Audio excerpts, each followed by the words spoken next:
معروف ادیب صحافی و میزا نگار مجید عارف کی تازہ کوشش، اب میرا شہر میرے لوگ کتابی شکل میں ادب دوست احباب کے ہاتھوں میں ہوگی۔ اس کتاب میں ضلع نظام آباد کی اہم شخصیات کے تعارف شامل ہے۔ مجید عارف کی یہ کوشش ناقابل ستائش ہے۔ نظام آباد شہر سے تعلق رکھنے والے معروف ادیب و مزاح نگار مجید عارف گزشتہ کئی سالوں سے اردو کی خدمت میں سرگرم ہیں۔ دور حاضر میں اردو کی مایوس کن صورتحال میں اردو کی بقا و سلامتی اور ترقی و ترویج کے لیے وہ مقدور بھر کوشش میں لگے ہیں۔ انہوں نے حال ہی میں nizamabad.com ویب سائٹ کا آغاز کیا، جس نے بہت ہی زبردست مقبولیت حاصل کر لی۔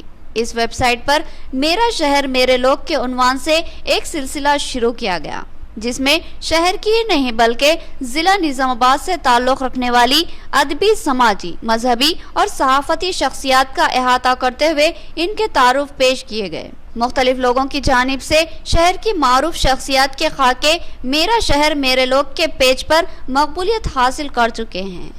مجید عارف نے ایک اور قدم آگے بڑھاتے ہوئے ان شخصیات کے تعارف کو کتابی شکل دینے کا فیصلہ لیا اور اس سے اول کی شکل میں اب یہ کتاب جنوری کے اواخر تک منظر عام پر آ جائے گی۔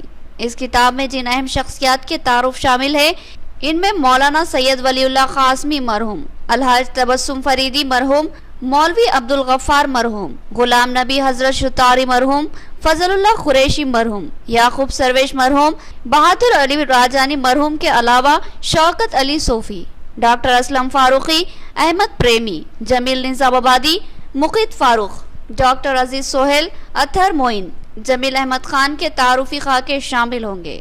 مجید عارف کی شخصیت محتاج تعارف نہیں ہے۔ بحیثیت ادیب ان کے مضامین ملک کے کئی اہم رسالوں میں شائع ہوتے رہے ہیں، جن میں ماہنامہ بطل، نور، شگوفہ کے علاوہ مختلف اخبارات شامل ہیں۔ انہوں نے اصلاحی سماجی پس منظر میں افسانے اور کہانیاں لکھ کر اپنی شاندار شناخت بنا لی تھی، لیکن ان کی سب سے بڑی خصوصیت یہ ہے کہ وہ بہت بڑے مزاح نگار ہے۔ طنز و مزاح پر مشتمل مضامین نے بہت ہی مقبولیت حاصل کی تھی اور اس کی کتابی شکل بھی موجود ہے، اور اب میرا شہر میرے لوگ کے عنوان سے شائع ہونے والی کتاب ان کی اردو دوستی کا ادنا سا ثبوت ہے۔ ملک کے